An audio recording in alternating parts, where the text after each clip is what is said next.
হরে কৃষ্ণ। সেই প্রভুর কথাই কিছু বলার চেষ্টা করছি। যদি তুমি তোমার জীবনের স্থিতিকে জেনে যাও, অর্থাৎ তোমার যথার্থ স্বরূপকে যদি তুমি জেনে যাও, তোমার অস্তিত্বকে যদি তুমি জেনে যাও, তাহলে অনায়াসেই তুমি দুঃখ থেকে মুক্ত হতে পারো। আর যদি ভ্রমের মধ্যে থাকো, তো যখন কোনো ভালো কাজ করবে, ভালো কাজ হয়ে যাবে, তো বলবে পরমাত্মা আমি করেছি, আমি কত মেহনত দিয়ে করেছি। আর যখন কোনো ভুল কাজ হয়ে যাবে, তো বলবে এসব ভগবানের ইচ্ছে ছিল, তাই হয়েছে। তাই তুমি খালি ভগবানকে দোষ দেবে। আর ভগবানকে মানে না নাস্তিক লোক, তারা কালকে দোষ দেবে, বলবে সময়ই খারাপ বা ভাগ্যই খারাপ। তো কালকে দোষ দেওয়া, ভাগ্যকে দোষ দেওয়া বা ভগবানকে দোষ দেওয়া, এ সব মিথ্যে।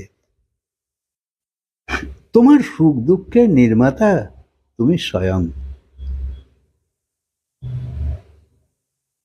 ভগবান তো তোমায় আনন্দের জীবনই দিয়েছে। তোমার বাস তো আনন্দ সমুদ্রে। তা সত্ত্বেও তুমি পরমাত্মাকে দোষ দিচ্ছ। এ তো তোমার ভুল। ভগবান কাউকে দুঃখ কষ্ট দেয় না। যা পাচ্ছ সব তোমার কামানো। সে শুধু ফল লিখেছে। তাই ভেবো না সে ইচ্ছে করে তোমায় দুঃখী বানিয়ে রেখেছে। সে কিচ্ছু করে না। যা কামিয়েছো তাই পাচ্ছ, যা করে এসছো তাই পাচ্ছ। মজা কি জানো? এই যে শরীরটা তোমার আগের জন্মের কর্মফল সব ভোগ করছে, সেই আগের জন্মে তুমি যে শরীরে ছিলে, সেই শরীরটা যা কর্ম করেছে তারই ফল ভোগ করছে। অথচ এখন তুমি তাকে চেনো না। কিন্তু এটা ঠিক, যেহেতু ভগবান লিখেছে ফল, তাই সেই শরীরটার ভেতরে যা তুমি ছিলে এবং তার দ্বারাই কর্ম হয়েছে। তাই কর্মটা তোমার, তুমি তাকে চেনো বা না চেনো। তাই সে এমন কর্ম কিছু করেছে যার ফল তুমি এখন ভোগ করছো। আর তাকে বললেও কোনো লাভ নেই, সে শুনতেও পায় না। তাই তোমারই কর্মের ফল ভোগ করছো, কিন্তু যখন করেছিলে তোমার কিছু মনে নেই।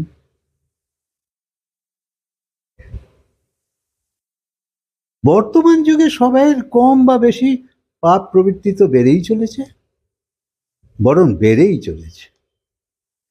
তো যদি জিজ্ঞেস করো যে কেন পাপ কাজে প্রবৃত্ত হচ্ছ, তো বলবে কি করব।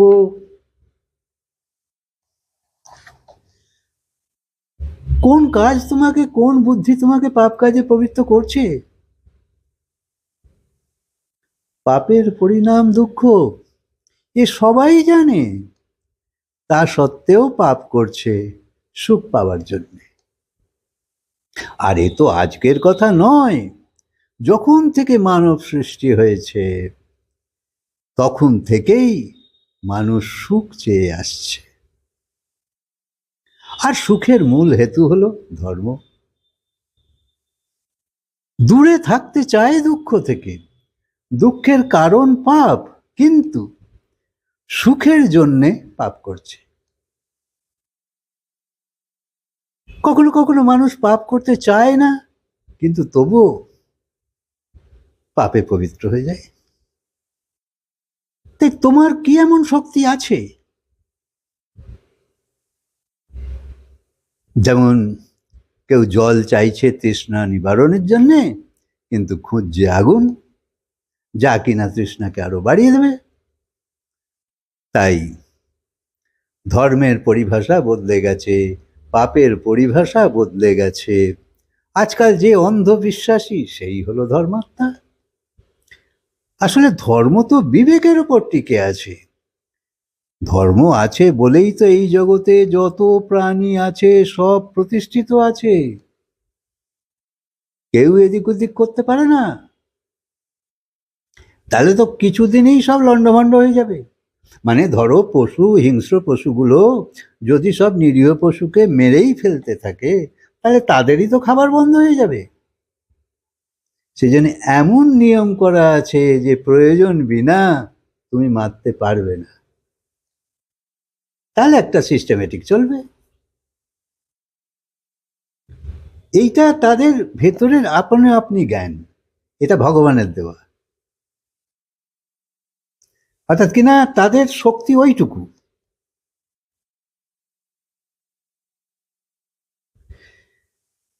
সবাইয়ের একটা স্থিতি আছে, সবাই ধর্মই একটা আছে যাতে মানুষ উন্নতি করতে পারে।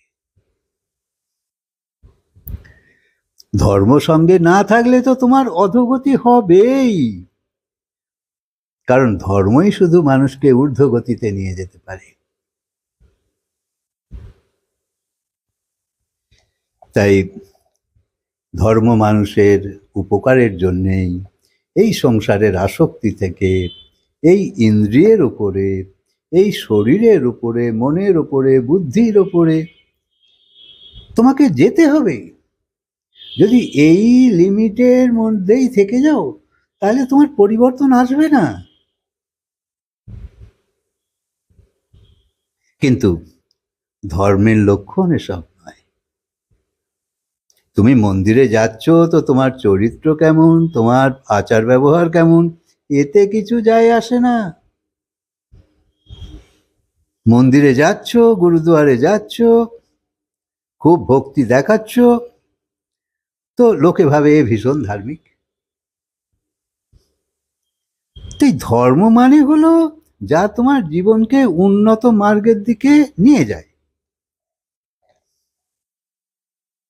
তাই ধর্ম বিশ্বাসের উপর নয়, ধর্ম বিবেকের ওপর টিকে আছে। বিবেক না থাকলে ধর্ম কি করে থাকবে? আর ধর্ম তো অধোগতিতে নয়, ঊর্ধ্বগতিতে নিয়ে যায়। তাই নিজেকে ধর্মের সঙ্গে জোড়ো, পরম প্রভুর নিমিত্ত কর্ম করো, আর এই জীবনেই পরম শান্তি পেয়ে যাও। ফেলে রেখো না পরের জন্মের জন্যে। পরের জন্মে যদি মানুষ শরীর না পাও, সব গেল। মানুষ শরীর পেলে তো গুরু পেলে না, ধর্ম পেলে না, কিছুই পেলে না, সুযোগ পেলে না। খালি নিজের হয়তো ধরো দারিদ্রতা মোচন করতেই তোমার সারা জীবন কেটে গেল, কি করে কি হবে? তাই কি করে জগতে থাকবে, কিরকম ব্যবহার করবে, সময় কম, ভগবানকে পেতে হবে, আবার দুনিয়ার ব্যবহারও করতে হবে, সবার ভালো করতে হবে, তো অল্প সময়ে এত কি করে করবে? এই সব যে শেখায় সেই হলো গুরু। তাই গুরু প্রথমে অনুশাসনের মাধ্যমে তোমার ভেতরের হারিয়ে যাওয়া যে শক্তি তাকে এক করবে। তোমার ভেতরে অনেক শক্তি আছে, কিন্তু তুমি দুরুপযোগ করতে করতে এখন একটা এমন জায়গায় এসে গেছো যে সেই শক্তিকে তুমি এখন চেনোই না, অথচ আছে তোমার ভেতর। নিয়ম মেনে চলো এবং নিয়মকে মর্যাদা দাও। মন যেদিকে যেতে চাইছে সেই দিকেই যাবে, এমন নয়। ভগবান তোমায় বুদ্ধি দিয়েছে, তাই বুঝে চলো। জীবনে একটা ব্যালেন্স চাই। ভগবানের ক্ষেত্রে ছলকপট মোটেই ঠিক নয়। তাহলে সততা এবং সত্যতা থাকবে না। তাহলে কখনো হাসবে, কখনো কাঁদবে, একটু সুখ পেলে ভাববে আমার মতন সুখী আর কেউ নেই, আর একটু কষ্ট এলেই ব্যাস মাথা চাপড়াবে।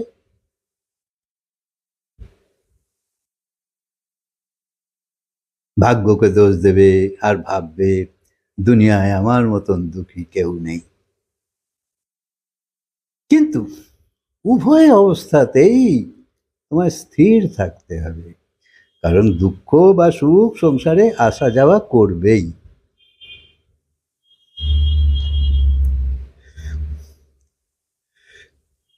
যাই কিছুই হোক, নিজেকে ধরে রাখো, কারণ সমস্যা এলে তোমার পাকে নাড়িয়ে দেবে। তাই সদ্গুরু বলে, কাতর হয়েও না, স্থির থাকো। জগতে এমন কেউ নেই যার পরীক্ষা হয়নি। জীবন সংঘর্ষপূর্ণ তো, সদাই নিরন্তর তোমার মনে তো দ্বন্দ্ব চলছেই। তার সামনা তো তোমায় করতে হবেই, পরীক্ষা এলে পরীক্ষা দিতে হবে। সবাইকে ক্ষমা করতে শেখো, কিন্তু নিজেকে সহজে ক্ষমা করো না।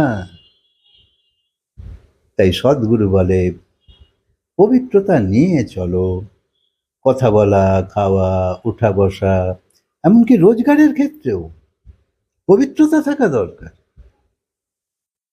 অনীতির ধন তোমায় সুখ দেবে না, যতই বেনিয়মে কামাও, বরং অশান্তি বাড়তে থাকবে।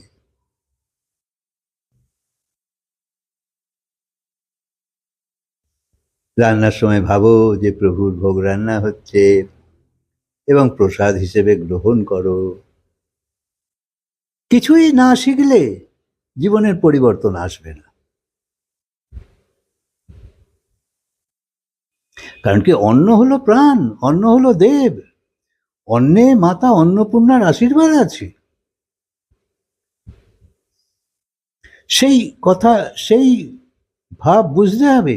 তাই অন্নের প্রতি প্রসন্ন দৃষ্টিতে দেখো, দৃষ্টি থাকা চাই। অর্থাৎ অন্ন তোমাকে নতুন শক্তি দেয়, সাত্ত্বিকতা দেয় এবং মনের শান্তি দেয়।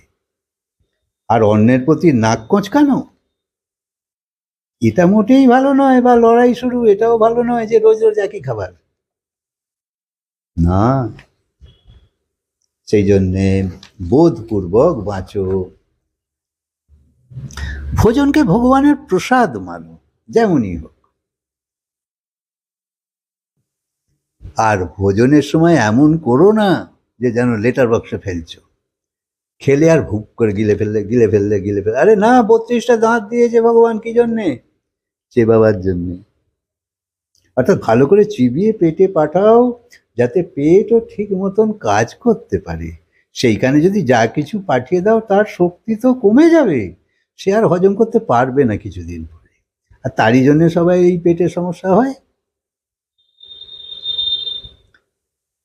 সাধারণ শ্বাসের জায়গায় গভীর শ্বাস নাও, মাঝে মাঝে তো হাসাও জরুরি, এও জীবনে লাভদায়ক।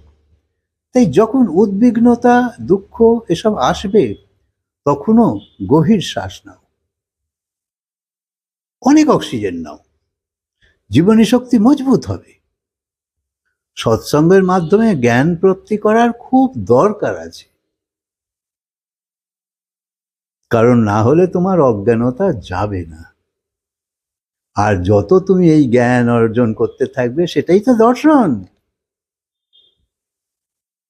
তাই ভেবে চলো, নিজের জীবনকে উন্নতির পথে নিয়ে চলো, নিজের দুঃখকে নাশ করো।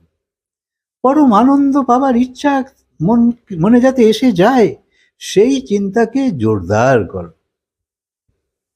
হালকা চালে নিলে এসব কি করে পাবে বলো? আচ্ছা, কথাকে আজকে বিরাম দিই, আবার বলবো। হরে কৃষ্ণ।